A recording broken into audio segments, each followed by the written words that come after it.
hard to believe that just not even 25 years after 9/11, New York City is electing a candidate for mayor who supports the Intifada. Intifada means a global Muslim attack on infidels, on people who don't toe the line of what they believe in terms of Islam. What happened here? What happened in New York City? What's going on? Let's hear it from Douglas Murray on the Mark Levin Show as he lays it out for us.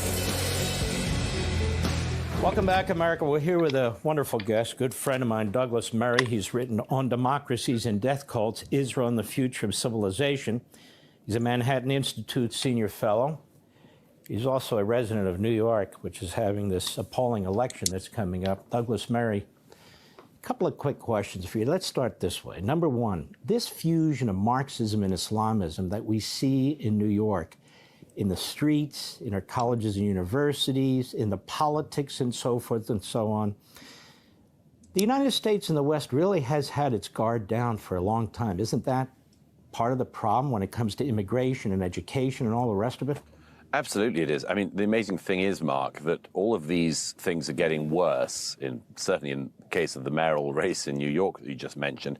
But people like you have diagnosed these problems for decades, I mean, we have known for even longer, we've known for 50, 60 years, the rot in the universities, for instance. We've known about this, and yet it gets worse and worse.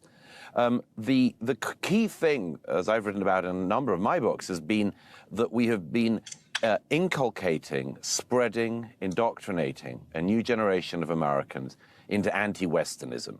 And anti-Westernism can be anti the United States of America, it can be anti-capitalism, it can be anti any number of things. But one of the things, of course, is it's always anti-Israel. And that's one of the reasons why we've seen this obscene meeting place, this extraordinary coalition of so-called progressives and the most regressive groups on the planet, terrorist groups, terrorist regimes. These so-called progressive groups in New York that would like to think that they're the main force behind Mamdani, for instance, they think of themselves as progressives, but they fly the flags of terrorist groups. They chant support for martyrs. They call for intifada, even though intifada has killed, among other things, American students having coffee at a cafeteria in an Israeli university during the Second Intifada. Yet still, these people call for these things. It doesn't make any sense until one just realizes that the one thing all these groups have in common is that they're anti-West, they're anti-us, in favor of anything, so long as it doesn't come from here. Well said. And you see this mix, this fusion of the Marxists. I'm sick of them calling them socialists. They're Marxists and the Islamists. And you see the combination of these two, and it's because they have one thing in common, don't they? That is the hate for the Enlightenment, hate for individual liberty, hate for capitalism, which is basically the economic manifestation of liberty. In other words, centralization of coercive power. That's what they stand for, right? Yes, absolutely. And it's all that old-fashioned Marxism, as you know. It's all that old-fashioned Marxism, but with this weird sprinkling now of jihadism on the top as well. I mean, and the most Islamist of mindsets. I mentioned in my column in the New York Post this week, just consider the fact that Mamdani, the lead candidate to run the biggest, most important city in the United States of America, New York City, has called for the arrest of the Israeli Prime Minister if he were to set foot in New York City, has called the elected Prime Minister of India a war criminal. Why would anyone single out these people? Why would somebody single out a Hindu leader and the world's only Jewish state's leader? It's because that's just Islamist sectarian politics. You never hear these people calling for the arrest of the Ayatollahs if they come to the United Nations General Assembly. You never hear them calling for the arrest of the president of Turkey, who's literally still occupying half of Cyprus, which is an EU member state, and has been oppressing the stateless people, the Kurds. You never hear any of that. This is Marxism with this sprinkling of Islamist politics on the top. And, you know, many of us have always hoped that this coalition would fall apart under the weight of its own contradictions, because they are absolutely manifold, the number of contradictions.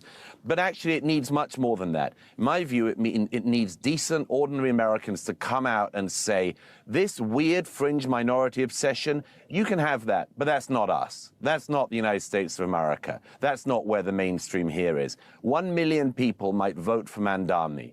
There are 5 million people who can vote in New York mayoral elections. And this all relies, as in so many other cases, on the good people coming out.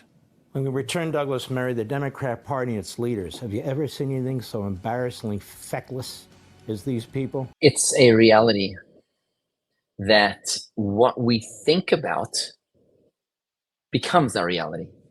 This is a founding principle in Jewish spirituality. It's called Moyach Shalit al Halev, that the brain rules over the heart. Whatever's going on in your brain ultimately becomes your feelings. It's the way that we were created as a human being. Human beings created different to an animal.